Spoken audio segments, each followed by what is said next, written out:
What's cracking with y'all? It's your boy Prince the Hustle God, aka Wise the Warlock, and we reaching in our combat tool bag one more again. It is a cold black affair. Shout out to the mighty LDBC, LDBC only, LDBC everywhere, LDBC or nothing, and LDBC versus everybody. So, um, welcome, welcome. This is Boxing and Breakfast. Um, Come have breakfast with the champ.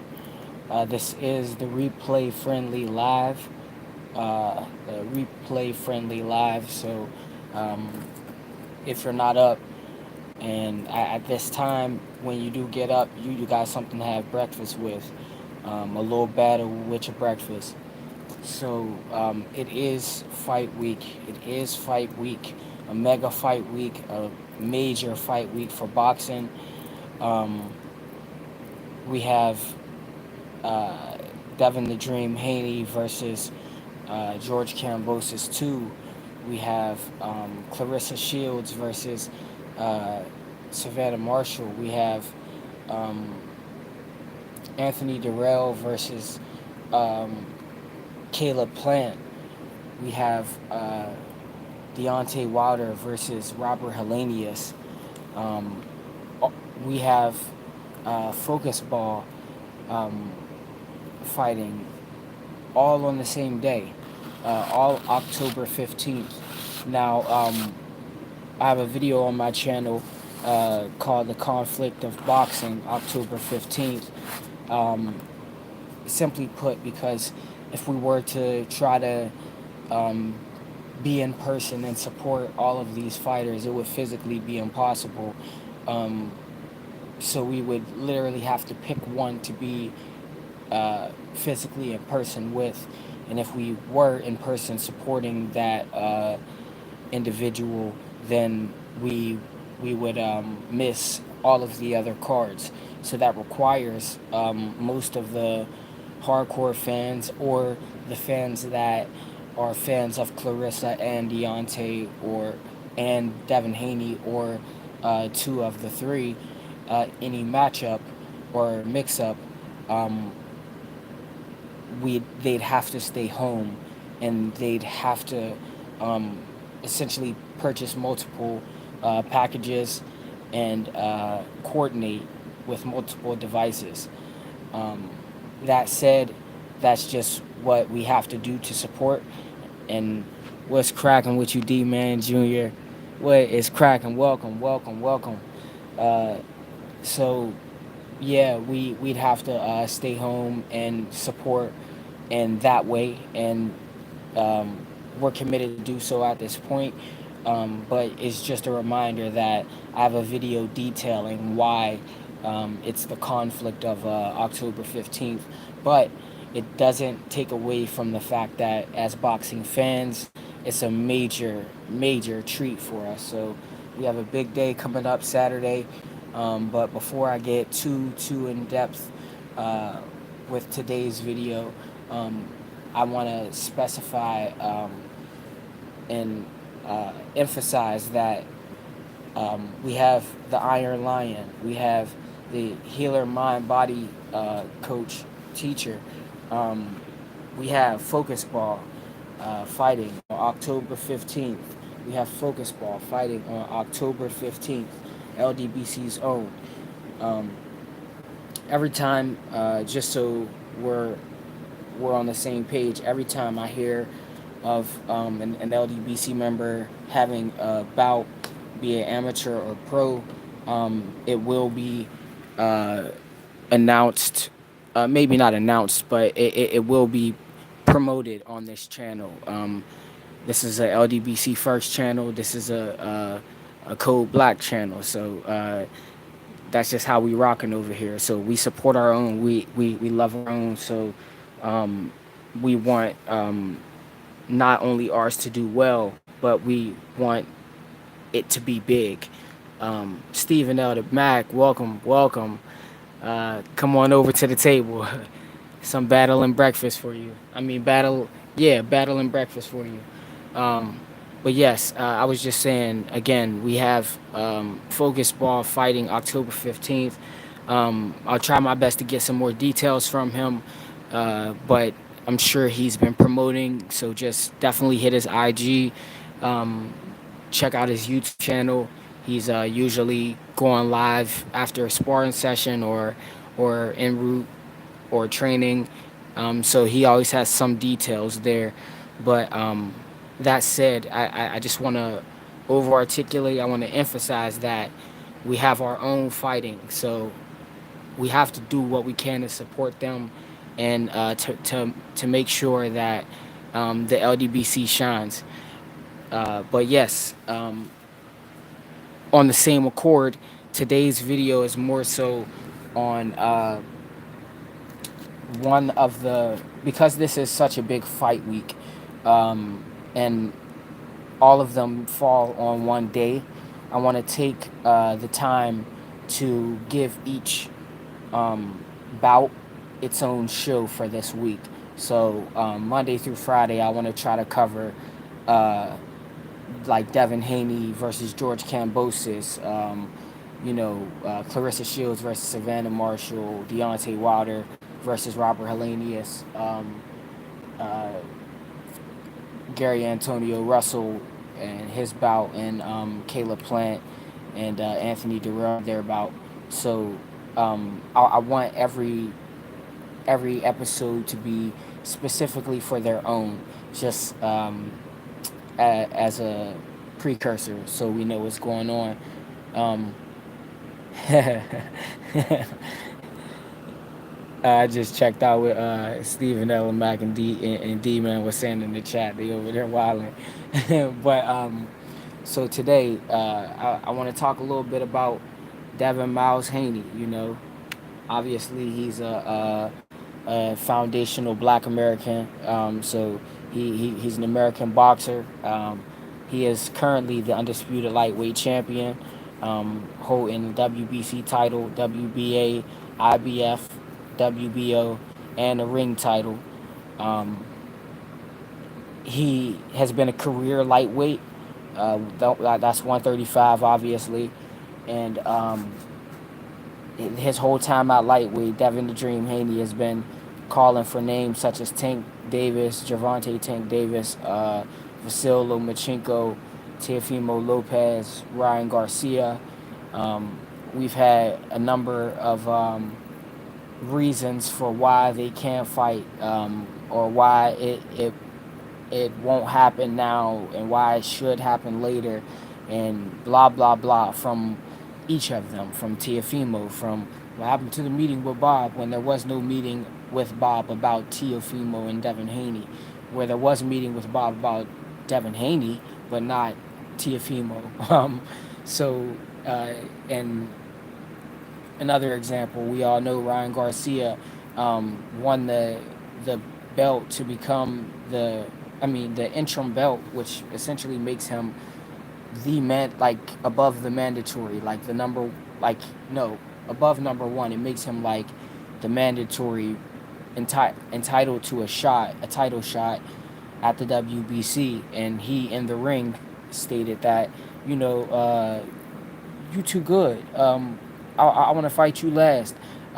Let's just fight everybody else first. And Tank, what all of the girly shit he says with the "you want to beat me" and all of this other stuff, then calls Devin Haney out, and then back and essentially says, "Devin Haney, I'm out of my contract. Since you want to talk, I want to fight you next." And next literally could have been this fight instead of him fighting George Kambosos for the second time. He could have been fighting Tank and then fighting George Kambosos, because we all know um, when George Kambosos was entitled to a rematch, he was entitled to a rematch contractually for those belts, and Devin was only obligated to defend those belts in a rematch to George Kambosos, but it wasn't that he was obligated to do it right away. So there was a misconception that the fight couldn't happen, and Team Tank, and a lot of the other lightweights were playing on that, saying, well, Devin Haney is clout chasing because he knows he has to fight George Kambosos next, which was a fallacy, completely false. Um, Devin Haney could have fought any of those guys, be it Teofimo Lopez before he moved up to 140, Tank, Ryan Garcia, Vasil Lomachenko. He could have fought them all now and then fought George Kambosos, or George Kambosos could have exercised his rematch clause if all of the belts were taken by someone else with that other fighter. But that said, we've had uh, Lord Devin, the Dream Haney. He's been at lightweight his whole career, since he's been a professional. Um, he's had all of these guys um, essentially in his way. Why? Because Lomachenko had unified the titles at lightweight first, so he had all of the belts tied up. And when Devin Haney became the WBC champion, um, not all of the belts. Let me correct that now. He had most of the belts tied up, um, leaving one out there, which was the WBC. And Devin Haney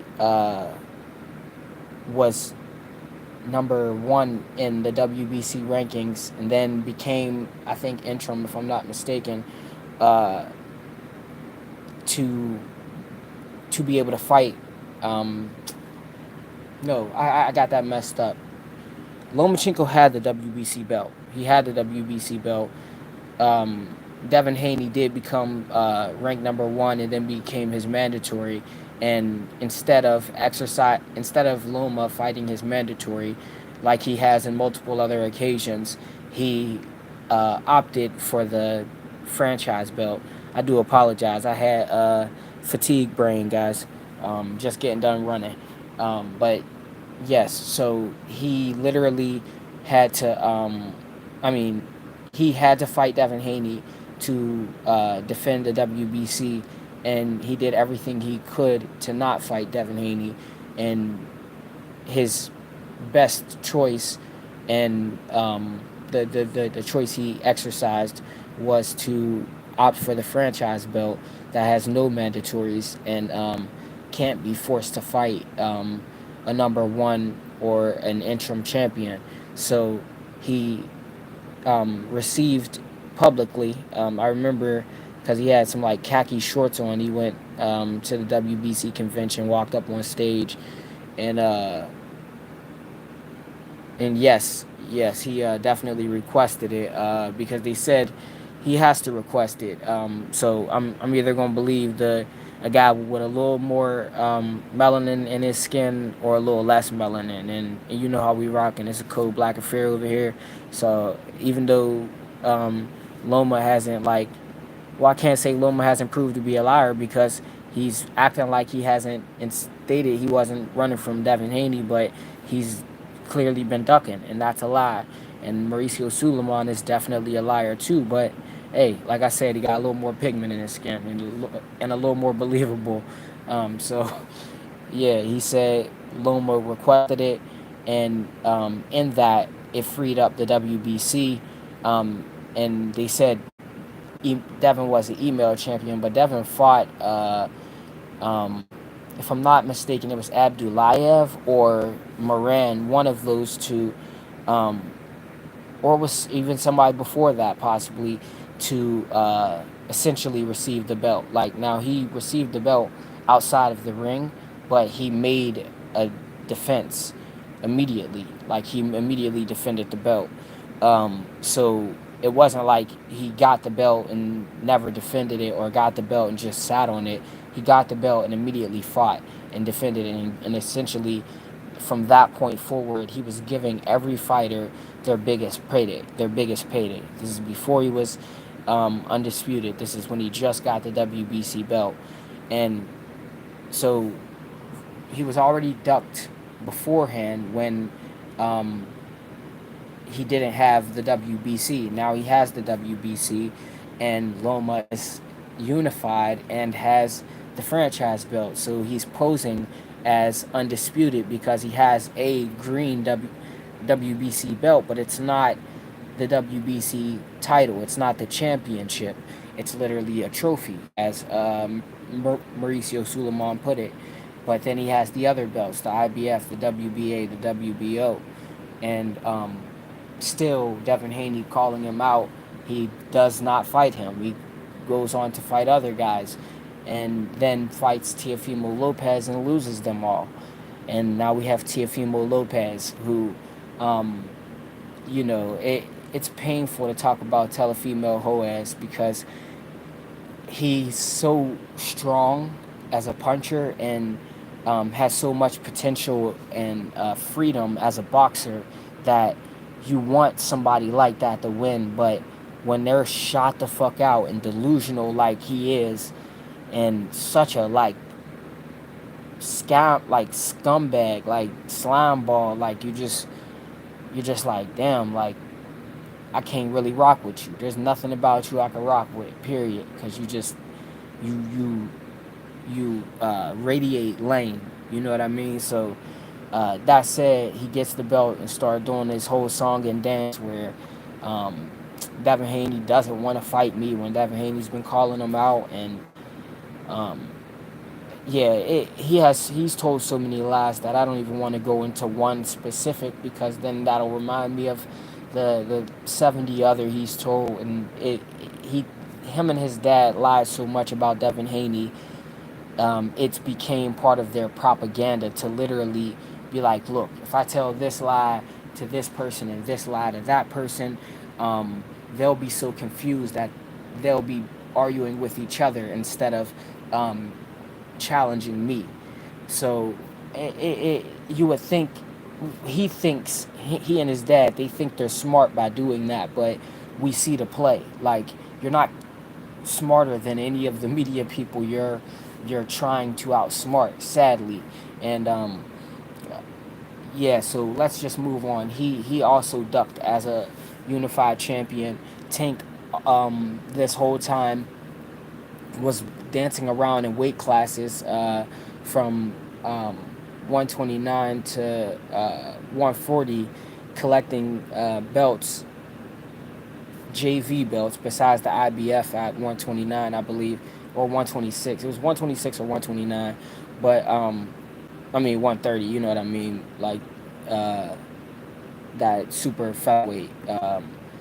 But that said, he was collecting these JV belts, and then all of a sudden belts didn't matter whenever the WBA started to consolidate the super and the regular, and also clearly when Devin Haney got all of the belts. But I didn't want to fast forward too much because uh, we still have another duck. So all of Tiafimo's ducking, all of Loma's ducking got him beat by Tiafimo. Then all of Tiafimo's ducking got him in the ring with Cambosos, and Cambosos seemed to be um, on his P's and Q's and to be all right, but Cambosos turned out to be Cambussy, and that piece of shit started attempting to duck as well. How so? Because it all has to make sense. The money has to be right. He has to look good in his performance, and we'll see. We'll see. Devin Haney's energy is, I'll fight you anywhere. I'll fight you on Jupiter. I just want to fight you. His is, you have to look right. You have to. It all has to make sense. The money has to be right. But um, before he beat Teofimo Lopez, he was saying, Devin Haney, if you uh, when I win, I'll give you a shot at these titles. Uh, Literally, not saying it had to be a raffle, not saying I have to see how the other lightweights look, not going to Loma's fight and trying to audit him, or not attempting to go to a Loma fight to try to audit him, not attempting to go to a Tank fight or a Ryan Garcia fight to try to audit them or test them out. He he offered Devin Haney the fight directly, and as soon as he got the belts, he started to say a bunch of BS.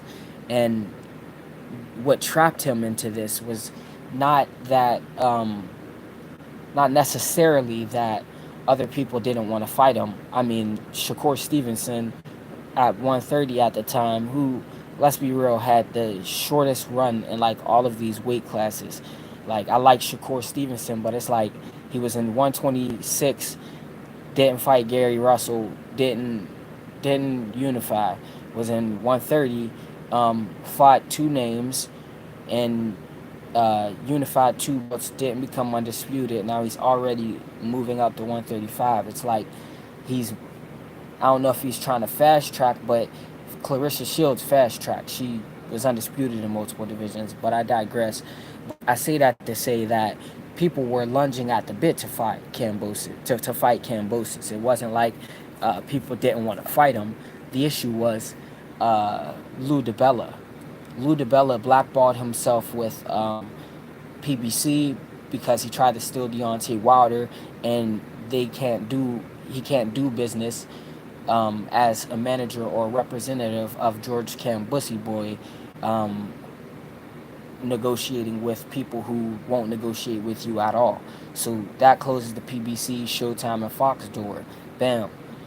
Then if we go to Eddie Hearn, we know slime balls can see slime balls, and he's had dealings with Eddie Hearn, but Eddie Hearn was shown to have some disdain in his heart when he said, "Well, I'm not really sure if that's even really his manager or really even his promoter, but and who's even to tell that like he really wants to fight." Like so, Eddie Hearn was trying to screw the fight up, clearly because he just doesn't like Lou DiBella. So that closes the DAZN door, which only leaves someone who he's already fiscally obligated to, because he's essentially gets his only opportunities from Top Rank by sacrificing his own fighters or trying to build his fighters off of sacrificial fighters from Top Rank. So he had to take the fight to Top Rank, um, but Lomachenko couldn't fight him because Lomachenko had to go, heavy quotations, fulfill obligations uh, in the Ukraine. So that leaves one one person left, and that's Devin the Dream Haney, who's a free agent, who's his own promoter. So at this point, Devin Haney, to get this fight, he has to accept the same deal that Lomachenko accepted, allegedly, without having seen any proof of the Loma offer. But that being said, it was that he had essentially had to fight for 1/12 or 1/10 of what he's usually paid, and also that he has to fight um, however many times under Top Rank's banner, i.e., what Loma agreed to essentially, and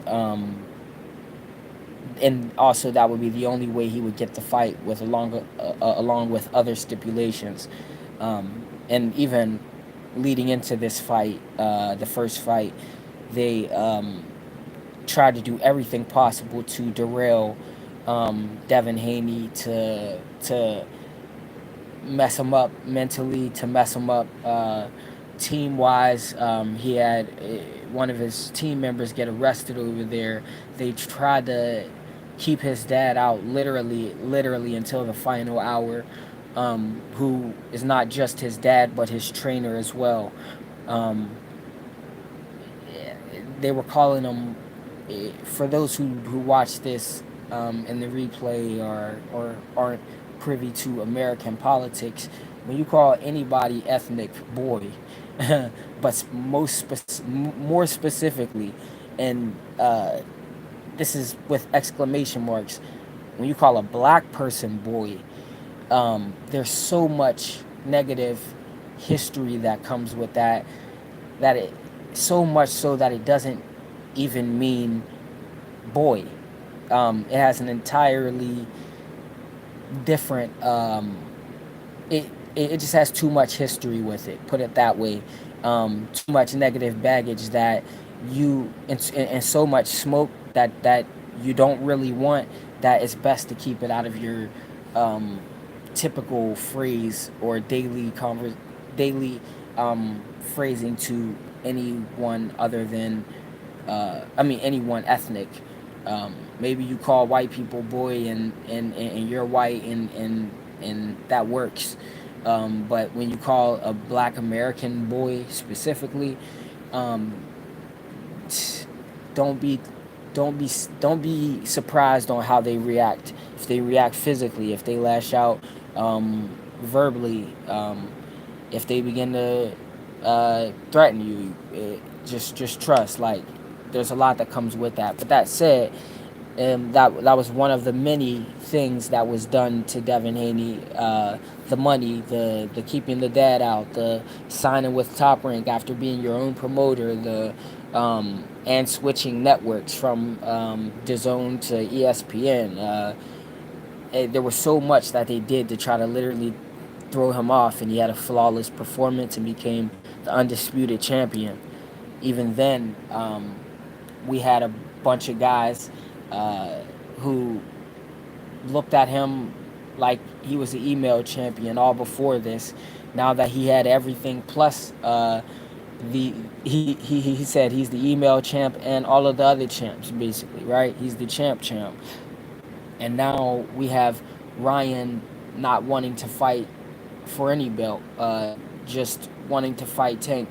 We have Tank not wanting to fight for any belt, just wanting to fight Ryan. We have Teofimo Lopez, who danced out of the division. We have George Kambosos, who went from uh, getting nigga with his wife um, to going completely silent. Um, we have like a completely silent lightweight division, other than a prospect named Keyshawn Davis, who never directly even called out Devin Haney. Literally was just um, on the back, like Tommy Davidson was in Ace Ventura. He was literally on Shakur's back like that, just tweaking like you gonna fight my man's. And Devin's response is, you the same age and in the same weight. And I never seen a nigga more happy for somebody else to call me out. And that was like the realest shit ever spoke, right? Because it's like fighters. And as fighters, if I ain't got no personal animosity towards you and my mans do, then my man's got to stand on any animosity he has.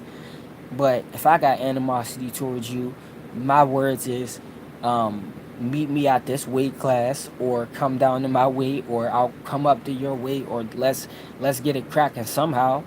But it's not um, my my bro got smoke for you. And then he did the same thing against, to EJ. But this video is about Devin Haney. So we got the youngest undisputed champion in the four belt era, and I believe the first undisputed lightweight champion in the four belt era, um, and top 25 under 25. Um, the kid is amazing. He has an elusive uh, stick and move style.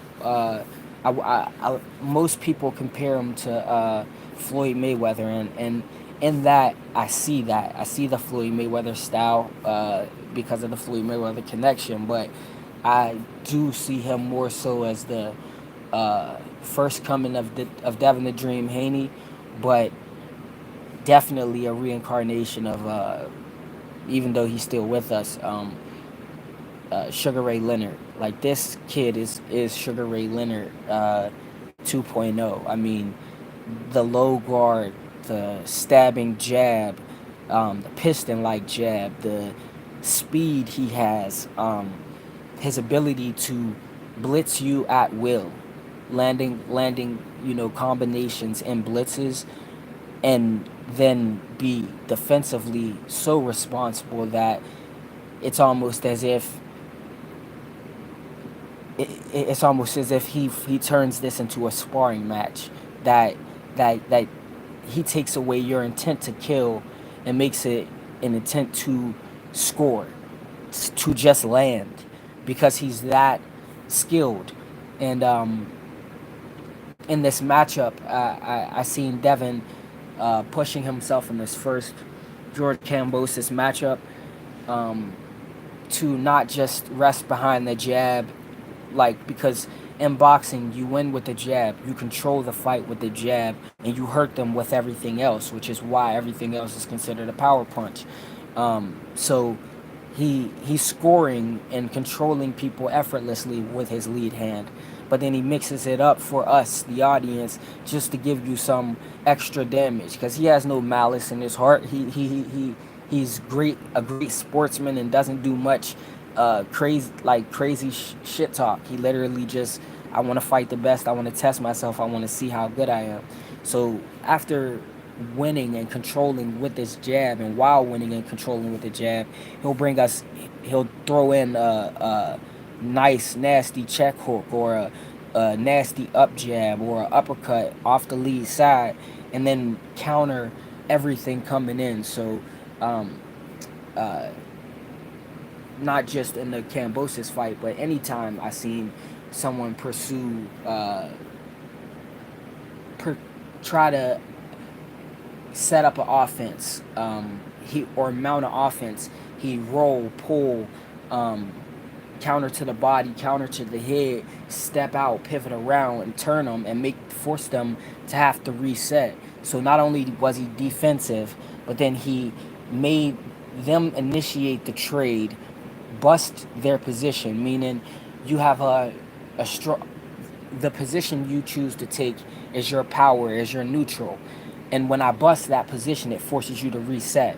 So he was defensive. He made you miss after making you initiate, by either pissing you off or beating you in with the jab and then backstepping. Then, after making you miss, he made you pay, and then he forced you to reset, and forced you to have to come back to him, because he created so much space. And he seemed to be a master of this, which is why I see so much Sugar Ray Leonard in him. Because when we watch Sugar Ray Leonard, of the four kings of that generation, who mastered range the best? Now, Marvelous Marvin Hagler was the most um, balanced, I'd say, as far as like having the best inside, like being the best at all ranges. At long range, mid range, and up close was Marvin Hagler. At inside was Duran. Um, the power outside, or exclusively the outside, you can give to Hearns. But the most balanced of the four were Hagler and Leonard. But um, who would you say mastered it would have to be the most victorious of them all, and that would be Leonard. And when we look at the way Leonard controlled distance, the way Leonard controlled the fight, and that's with your feet, and with that jab. And Devin Haney clearly has that down pack. And now when we see him in training for this second fight, and when we see him, uh, even when he stopped Moran, and when he stopped Abdulayev, and the other stoppages he has, um, we see highlights of when Leonard uh, stopped, uh, the guy the guy's name just escaped my head. Donnie Lalonde. When he stopped a number of guys, like he does it in a way where it's not forced. He does it in a way where he boxes you to where he's creating these openings, and then um, he immediately takes away your ability to continue. Um, Skywalker, salute, family, salute. Welcome to Breakfast Unboxing. A little bit of battle with your breakfast. Welcome to the table. That's my brother right there. Um, yeah, so just analyzing Devin Haney's ability, um, he has he's a three-dimensional young boxing master, and when he does decide to move up, um, I do see him sitting on his punches a lot more, just because he'll have a little bit more weight on him, and he's a speed first puncher, just like Leonard. Um, but he's about scoring, controlling, and winning. So now that he's a lot more experienced, and even in the Cambosis fight, I seen him sitting on his punches a little more there, the first one. But with the second one, he said he's feeling he hasn't felt better.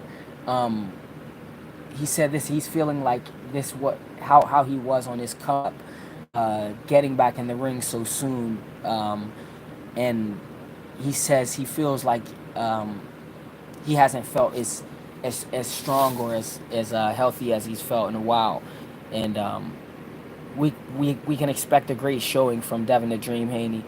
Queen Tay Tay, Queen Tay Tay, the sweetest voice on the net, one of the sweetest people on the net. Welcome, welcome.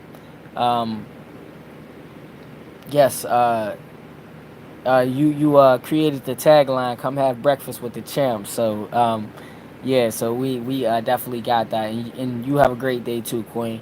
Um, but yes, thank you guys for stopping by and having breakfast with the champ. By the way, but yeah, I just wanted to before we do get up out of here, I do want to talk a little bit about this upcoming fight. So in the training we see Devin in his media workouts, like, nah, I appreciate you guys really. It's a LDBC family affair. It's a Code Black affair, and I love y'all.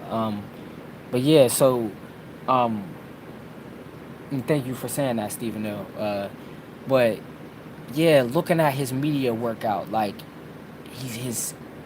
It seems like Devin Haney, like, now, being a speed puncher, now there are people who don't punch fast, like Joe Joyce. He doesn't punch fast, so you can't say he's a speedy puncher. Like, but then you have like Speedy Rashidi Ellis on the other end of the spectrum, who's all speed and people say has no power, but we know um, literally I can't break the equation down because I got fatigue brain still from running, but it's like speed and mass equals velocity or something like that. One of the smart people could put it in the chat. So speed kills though. Speed kills. Big Texas, what's cracking with you? Welcome, welcome. um, Definitely come have breakfast with the champ. It is boxing and breakfast. Yeah, so when we look at Devin Haney on the mitts now, like, I see him not getting necessarily faster because he's probably the fastest boxer out there now. The first was Gary Russell Jr., but Gary Russell Jr. was never a lightweight. Um, yeah, man, I don't know it either, D man. It's like I knew it. It's something speed time plus mass times mass equals something, but it's basically the equation that backs up speed kills basically. Um, but he he's extremely fast, but it looks like he's punching sharper. It looks like he's punching shorter. And also, if you look at the way he's punching, he's not uh, he's not sticking and moving. He's not doing necessarily what he's best at in the media workouts that he's showing us. He's showing us more longer combinations. He's giving us right D man, but he's giving us longer combinations. He's giving us shorter, sharper shots. So I feel like, oh, and he's also going to the body, and he's standing and turning. So I can see why a lot of people expect. Excuse me. I can see why a lot of people expect a knockout based off of what they see in the media workout. Now, in the media workout, it's not your intent to give away anything, but it is your intent to show people that you're ready. Now, in him just showing us that he's ready, I can see that he's been working on sitting on shots. Um, there's been a number of quotes that I won't screw up from the camp that says he's sitting on his shots, and I can see a knockdown in this fight because of how desperate um, Kambusi fought in the first fight. Um, I can see him attempting to get more aggressive, but due to but to his own detriment. I see Devin sitting on a straight right hand that sits Kambosos down, but doesn't stop him. And I do see Devin pressing him a little bit more. I do see a moment or two where Kambusi boy land a shot that got people. Oh, Devin's chinny. Devin got hit. Devin got clipped.